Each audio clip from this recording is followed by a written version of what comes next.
Assalamualaikum warahmatullahi wabarakatuh. Om Swastiastu, Namo Buddhaya, salam sejahtera untuk kita semua, salam kebajikan. Saya Rosvita Flaviana Osin, salah seorang pengampu mata kuliah Kesehatan dan Keselamatan Kerja atau disingkat K3 di program studi Diploma 1 Tata Hidangan Akademi Komunitas Manajemen Perhotelan Indonesia. Dalam suatu sistem kerja akan melibatkan faktor manusia. Salah satu aspek yang harus diperhatikan dari faktor manusia di dalam suatu sistem kerja adalah kesehatan dan keselamatannya. Mata kuliah ini diberikan untuk membekali mahasiswa tentang pentingnya aspek tersebut beserta berbagai teknik, metode, atau pendekatan yang dapat digunakan untuk menjamin dan meningkatkan kesehatan para pekerja. Mata kuliah K3 ini terdiri dari 3 SKS, adapun capaian pembelajaran pada mata kuliah K3 yaitu mahasiswa mampu bekerja sama dan memiliki kepekaan sosial serta kepedulian terhadap masyarakat dan lingkungan, menguasai prinsip dasar pengetahuan secara umum untuk mengikuti prosedur kebersihan di tempat kerja, menerapkan kesehatan dan keselamatan kerja, melakukan prosedur dasar pertolongan pertama, membaca dan menerjemahkan instruksi arah atau diagram, mengembangkan dan memperbaharui pengetahuan tentang makanan dan minuman, menyediakan room service, menerima dan menyimpan barang yang masuk, membersihkan dan merapikan area bar, mampu bertanggung jawab pada pekerjaan sendiri dan dapat diberi tanggung jawab atas mutu dan kuantitas hasil kerja orang lain, mampu menyiapkan dan membersihkan public area, area room service, area bar, serta merawat peralatan dan perlengkapan di dalam restoran. Adapun mata kuliah K3 terdiri dari 16 kali pertemuan. Pada pertemuan pertama biasanya saya melakukan perkenalan untuk membangun keakraban dengan mahasiswa, selanjutnya melakukan absensi, kontrak perkuliahan, dan menjelaskan rencana pembelajaran semester atau RPS, serta sedikit gambaran tentang konsep dasar ilmu K3 tentang definisi, faktor penyebab kecelakaan, serta perundang-undangan yang terkait dengan K3. Pertemuan kedua terkait pemahaman tentang hygiene dan sanitasi, serta kaitannya antara faktor-faktor lingkungan kerja dan kesehatan, beserta contohnya. Pertemuan ketiga memahami aplikasi K3 di industri perhotelan, beserta contohnya. Pertemuan keempat dan kelima tentang teknologi alat-alat kesehatan dan keselamatan kerja. Pertemuan keenam dan ketujuh terkait tipe-tipe kecelakaan kerja. Pertemuan ke-8 kita akan mengadakan ujian tengah semester atau UTS. Pada pertemuan ke-9 dan ke-10 kita akan membahas dampak dan kerugian akibat kecelakaan kerja beserta contoh dan solusinya. Pertemuan ke-11 menjelaskan penanggulangan dan pencegahan kecelakaan kerja. Pertemuan ke-12 dan ke-13 menjelaskan resiko bahaya fisik dan psikologis. Pertemuan ke-14 menjelaskan penyakit akibat kerja, mengetahui dan memahami penyebab, pencegahan, dan penanggulangan penyakit akibat kerja. Pertemuan ke-15 menjelaskan pertolongan pertama pada kecelakaan kerja, menjelaskan manajemen P3K, kecelakaan pada mata, pendarahan, syok, terbakar, tersengat listrik, dan keracunan bahan kimia. Pada pertemuan ke-16 kita mengadakan ujian akhir semester.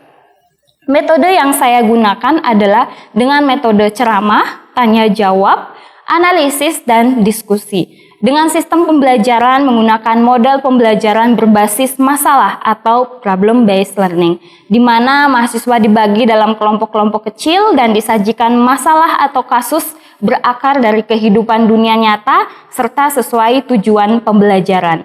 Nah, dari sana kegiatan belajar dilakukan secara kolaboratif. Mahasiswa mampu menganalisis dan merumuskan masalah, mengembangkan hipotesis, membuat kesimpulan, dan menyajikan hasil akhir. Adapun item penilaian untuk tugas terdiri dari 25%, kuis 10%, UTS 20%, dan UAS 40%. Beberapa buku referensi yang saya gunakan seperti Tarwaka yang berjudul Keselamatan dan Kesehatan Kerja Manajemen dan Implementasi K3 di Tempat Kerja, Tarcisio Abruzaurin berjudul Safety Inspection in Construction Sites, A System Thinking Perspective, dan saya juga menggunakan referensi lainnya. Nah, Berikut adalah contoh praktik mengajar pada salah satu pertemuan mata kuliah K3.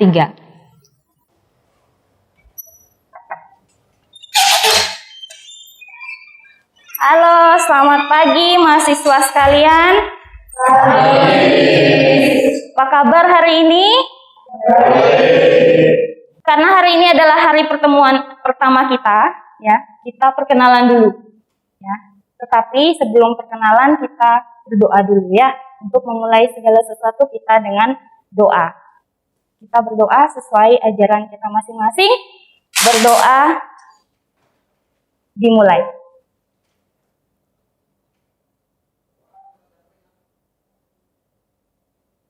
Berdoa selesai. Oke.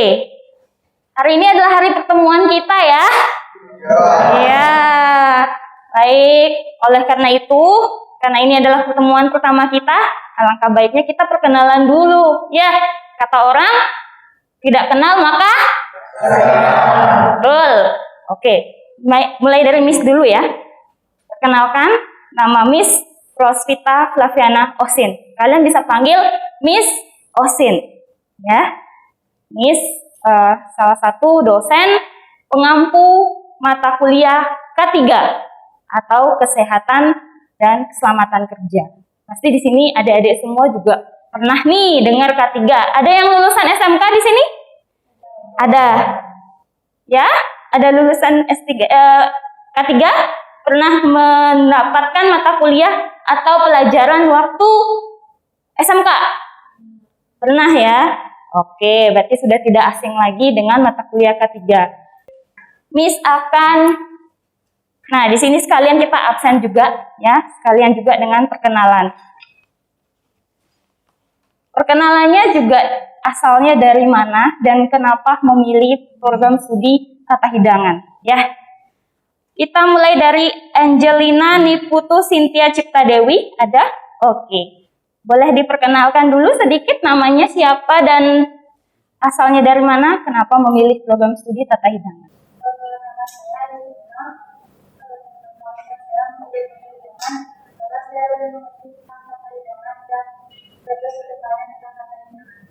Baik, terima kasih. Selanjutnya Ikadek Ardiana hadir. Oke, baik. Dari mana asalnya Ikadek Ardiana? Alasan memilih tata hidangan, kenapa? Sangat menarik ya, untuk mempelajari bagaimana melayani ya wisatawan atau tamu yang datang ke hotel atau restoran. Baik. Oke, di sini apakah sudah ada Korpi? Sudah terpilih ya Korpi. Oke, apakah ada yang tidak hadir hari ini? Semua hadir. Oke, baik. Terima kasih. Oke, selanjutnya ini adalah kontrak perkuliahan. Ya, Miss akan menjelaskan sedikit prosedur ya untuk di mata kuliah K3 ini. Mata kuliah K3, kode mata kuliah K3 ini adalah K3 MK.01. Ya, bobot mata kuliah ada 3 SKS yang nanti akan kita tempuh. Sifat mata kuliah wajib akademi komunitas, jenis mata kuliah lintas program studi, dan di sini saya sendiri adalah pengampu mata kuliah. Ya. Selanjutnya, ini adalah overview dan profil lulusan. Sebenarnya kita mempelajari K3 ini untuk apa sih? Ya, jadi dalam suatu sistem kerja pasti akan melibatkan faktor manusia. Ya. Meskipun di era revolusi 4.0 dikatakan akan ada robot yang mampu menggantikan tenaga kerja manusia. Di sini ada pertanyaan lagi, apakah robot akan menggantikan manusia? Siapa yang bisa jawab di sini? Ayo angkat tangan, siapa yang bisa jawab? Oke, silakan.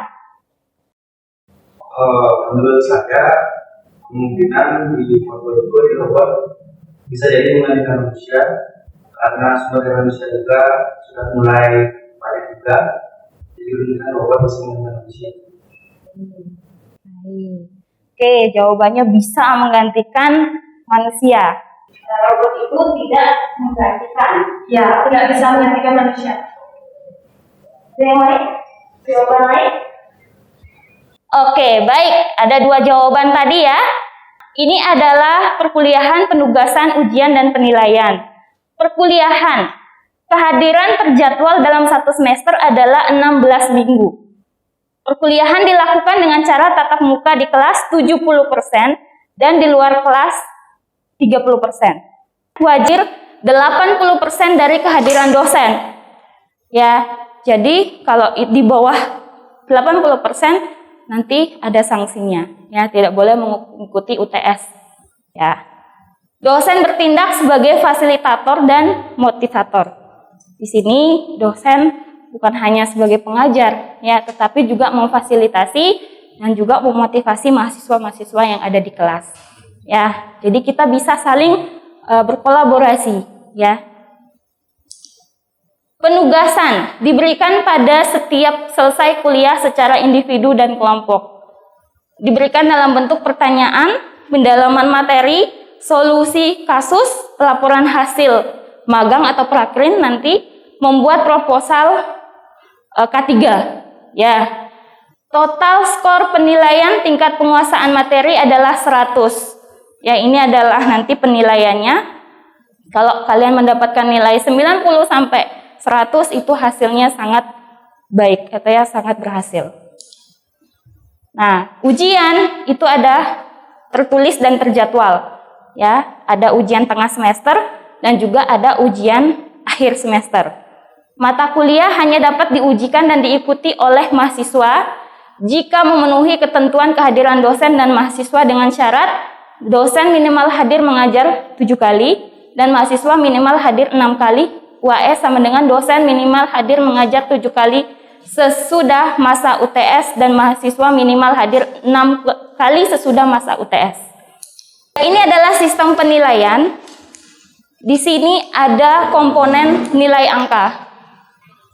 Kehadiran itu 15%, partisipasi kelas 15%, tugas 25%, UTS 25%, UAS 20%. Total nilai adalah 100%. Sehingga adik-adik semua harus perhatikan. Jadi nilai bukan hanya dari UTS dan UAS, ya, dari kehadiran di kelas pun itu akan dinilai. Keaktifan di kelas pun itu juga menjadi nilai. Sehingga kalau ada tanya jawab, ada kasus atau apa yang perlu dipecahkan harus aktif, ya. Aktif dalam penyelesaian. Nah, ini adalah ringkasan materi perkuliahan, ya. Dimulai dari minggu pertama, ya, hari ini bagaimana kita berbicara tentang gambaran konsep dasar ilmu K3, tentang definisi K3, faktor penyebab kecelakaan serta perundang-undangan yang terkait dengan K3. Minggu kedua pun kita akan berbicara tentang hygiene sanitasi. Minggu ketiga kita memahami aplikasi K3 di industri perhotelan. Ya, dan hingga minggu ke-8 itu ada UTS nanti. Selanjutnya di minggu ke-16 itu ada UAS. Ya. Nah, hari ini tadi sudah perkenalan, sudah kontrak perkuliahan, dan sekarang adalah gambaran sedikit tentang K3. Ya, apa itu K3? Sebelum masuk ke sini, Miss mau tanya, yang tadi lulusan SMK, yang pernah dengar tentang K3, apa itu K3 kira-kira? Siapa namanya? Tuti. Baik Tuti, silakan dijawab, apa itu K3? K3 kesehatan, keselamatan kerja. Nah, itu kepanjangan dari K3. Tetapi definisi dari K3 itu sendiri apa? Keselamatan, kesehatan kerja, di mana dalam bekerja itu terdapat supaya selamat, bagaimana supaya bisa selamat dalam bekerja atau mengurangi risiko kecelakaan. Oke, bagaimana mengurangi resiko kecelakaan? Ada lagi? Ya, kita pecahkan dulu. Ya, tadi K3 disebutkan Tuti bahwa kesehatan dan keselamatan kerja. Kita mulai dari kesehatan dulu. Apa sih itu kesehatan kerja?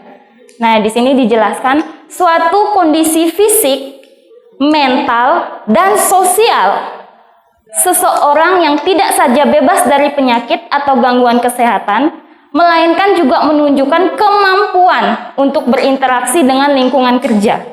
Ya, ini menurut Mangkunegara tahun 2004. Ya, jadi ini mistandakan merah ya katanya. Fisik, mental, dan sosial. Jadi seseorang yang dikatakan sehat itu bukan hanya fisik saja. Ya, oke, kita semua secara fisik lengkap, kita bugar, sehat, tetapi apakah mental kita sehat? Nah, di sini Miss tanya, ciri-ciri orang yang dengan mental yang tidak sehat itu seperti apa? Ada yang tahu nggak? Ciri-ciri mental yang sedikit error gitu ya. Pernah ketemu orang yang dengan mental tidak benar gitu, maksudnya lagi tidak baik-baik saja? Adakah? Di sini yang pernah training, yang pernah kerja, boleh angkat tangan. Yang pernah training di hotel atau sebelumnya di SMK kan pasti dapat magang. Ada nggak? Oke, ada 2 orang. Bagaimana Tuti? Pernah nggak ketemu dengan orang yang kayaknya mentalnya nih lagi kurang sehat nih gitu? Mental kurang sehat misalnya emosi, emosian, terus kemudian apalagi lemas lesu ya. Oke, ya itulah ciri-cirinya kalau orang mentalnya lagi tidak sehat ya. Jadi cepet baperan, kalau orang bilang dikit-dikit sensitif ya, itu karena jiwanya atau mentalnya itu lagi tidak sehat. Jadi apapun yang lingkungannya katakan, dia pasti akan tersinggung ya.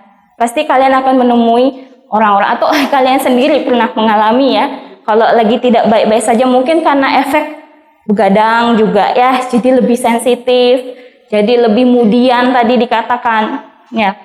Selanjutnya sosial. Loh, kok sosial juga harus sehat? Kenapa harus sehat kalau sosial itu? Ternyata ada loh kesehatan sosial. Pernah tidak melihat orang yang cenderung susah beradaptasi, pengen menyendiri, ya, tidak bisa diajak kerjasama? Nah itu adalah seseorang yang dalam kondisi sosialnya juga lagi tidak baik-baik saja. Ya, dia akan tidak mudah bergaul dengan lingkungan yang baru, lebih menutup diri, ya. Sebenarnya sendiri itu pun tidak selalu buruk ya. Menyendiri itu bagus sehingga kita fokus. Tetapi ketika kita tidak mampu berkomunikasi dengan lingkungan, nah itu masalahnya. Ya, kok tiba-tiba orang tidak nyaman ya berada di dekat kita gitu. Apakah pembicaraan kita yang tidak terlalu bagus? Itu perlu direfleksikan. Ya, harus kita pikirkan sehingga kondisi fisik, mental, sosial itu harus sehat sehingga menunjukkan kemampuan berinteraksi dengan lingkungan kerja. Karena kalau kita kerja ya di hotel dimanapun harus mampu beradaptasi. Kita nggak mungkin kerja sendiri, kita punya lingkungan kerja. Oke, selanjutnya, nah ini bisa kalian lihat gambarnya ini. Ada yang bisa mendeskripsikan gambar ini apa sih sebenarnya? Ada apa di dalam gambar ini? Boleh angkat tangan. Apa yang kalian lihat di gambar ini? Silakan. Oke, silakan. ada orang yang membawa tumpukan buku, Ada yang membawa tumpukan buku. Selanjutnya, ada lagi. Apa yang kalian lihat di sini? Angkat tangan. Oke, silakan. Lingkungan kerja yang kotor, banyak sampahnya. Oke, lingkungannya kotor, banyak sekali sampahnya. Ada lagi? Mungkin nih. Ada apa ini? Ada? Nyaman nggak kalau situasi kerja seperti ini, lingkungan kerja kita seperti ini? Nyaman nggak? Nah, ya itu ya. Jadi harus aman dan sehat. Ya. Jika tempat kerja aman dan sehat, setiap orang dapat melanjutkan pekerjaan mereka secara efektif dan efisien. Nah, faktor yang mempengaruhi kesehatan seseorang. Faktornya banyak nih. Ada lingkungan, ada perilaku, ada pelayanan kesehatan, dan ada juga genetik. Ya. Kalau lingkungan itu berupa lingkungan fisik, alami, kimia, biologis, ya, bakteri, sosial budaya, ekonomi, pendidikan, itu juga mempengaruhi. Selanjutnya perilaku, kebiasaan, ya, tingkah laku, pelayanan kesehatan, ada pengobatan, pencegahan kecacatan, rehabilitas, dan selanjutnya ada genetik. Ini juga bawaan setiap manusia, ya. Oke, selanjutnya keselamatan kerja. Kalau tadi kesehatannya, sekarang keselamatannya. Apa itu keselamatan kerja? Suatu pemikiran dan upaya untuk menjamin keutuhan dan kesempurnaan baik jasmani maupun rohani seorang karyawan dengan tujuan untuk melindungi karyawan, menjaga keselamatan, melindungi peralatan, tempat kerja, dan bahan produksi, menjaga kelestarian lingkungan, serta melancarkan proses produksi. Nah, di sini juga mistandakan kesempurnaan baik jasmani maupun rohani. Ya, lagi-lagi, ya, bukan hanya berkaitan dengan fisik yang terlihat di luar, tetapi bagaimana dengan rohani di dalamnya. Makanya di Bali itu luar biasa loh adik-adik. Kita punya filosofi Trihita Karana. Bagaimana hubungan kita dengan Tuhan? Bagaimana hubungan kita dengan sesama manusia? Bagaimana hubungan kita dengan alam sekitar kita? Ya, jadi kita turut berbangga tuh, kita punya tuh filosofi seperti itu. Karena apa? Dengan secara utuh kita menjalin, ya, seimbang, kita menjalin hubungan itu akan terasa damai. Damai hidup ini, ya. Hubungan dengan Tuhan baik, hubungan, ya, doa itu juga untuk bagaimana rohani kita. Jadi makanan itu bukan hanya secara fisik jasmani, ya, tapi rohani itu juga adalah butuh makanan. Ya, makanan kita ya dengan berdoa. Ya, bagaimana hubungan kita dengan Tuhan. Selanjutnya, kalian lihat kalau orang cuma ngomongin Tuhan, Tuhan, Tuhan aja. Ya, pernah ya melihat, oh ini rajin sembahyang, tapi kok sama tetangganya nggak baik, ya, suka curigaan sama temen, hidupnya ya seperti itu. Karena dia hanya fokus ke Tuhan, sedangkan ke sesamanya ini dia tidak membangun hubungan yang baik. Jadi ini harus selaras. Terus, udah nih, sama Tuhannya baik, sama manusianya baik. Bagaimana dengan alamnya? Oh, buang sampah sembarangan. Ya, tadi seperti digambar. Wah, semua diberantakan, biarkan seperti itulah. Kalian lihat orang buang sampah, potong kayu di hutan, habisin semuanya. Ya, yaitu karena dia cuma menjaga hubungan dengan manusia, tetapi dengan alam sekitarnya dia tidak menjaga. Makanya perlu selaras itu. Ya, kita menerapkan Trihita Karana itu penting dalam kehidupan. Oke. Jadi kalau sudah jasmaninya baik, rohaninya baik, nah ini akan melindungi keselamatan. Bayangin orang yang bangun pagi udah dengan emosi, ya, emosi dengan ibu, bapak, siapapun di rumah, pergi ke tempat kerja, pasti berdampak ke teman-teman di sekitarnya. Dia juga akan membawa masalah itu ke tempat kerja. Jadi fokusnya sudah tidak ada, ya, atau dia sedang motong, ya, kalau di tata boga itu masak, kepotong bisa tangannya karena nggak fokus.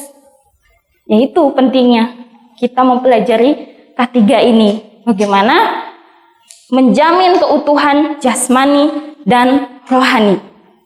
Sehingga dari pemerintah pun kita sangat didukung, ya. Sekarang sudah ada BPJS, sehingga kalau sakit tidak bingung lagi dengan biaya yang begitu besar, misalnya kalau jatuh atau apa, udah ada BPJS Ketenagakerjaan.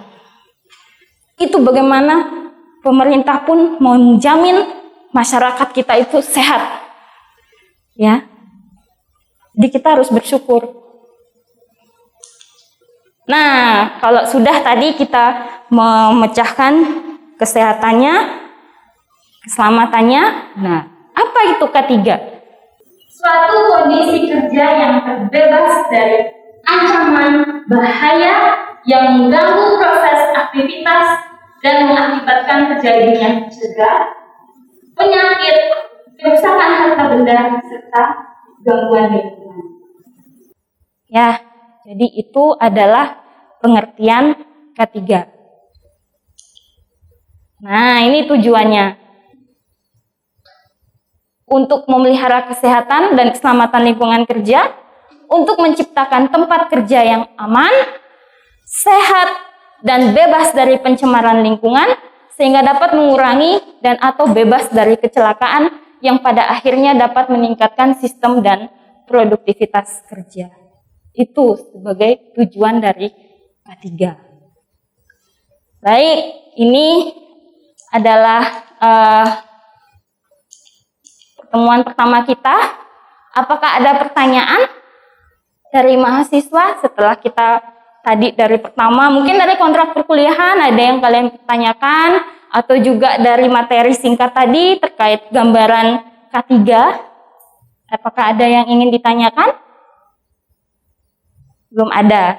Oke, baik, akan kita lanjutkan pertemuan minggu depan.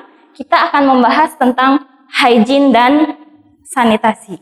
Kalimat terakhir dari Miss, tetap semangat walau di masa pandemi, maksimalkan potensi di dalam diri kita. Salam semangat. Selamat pagi.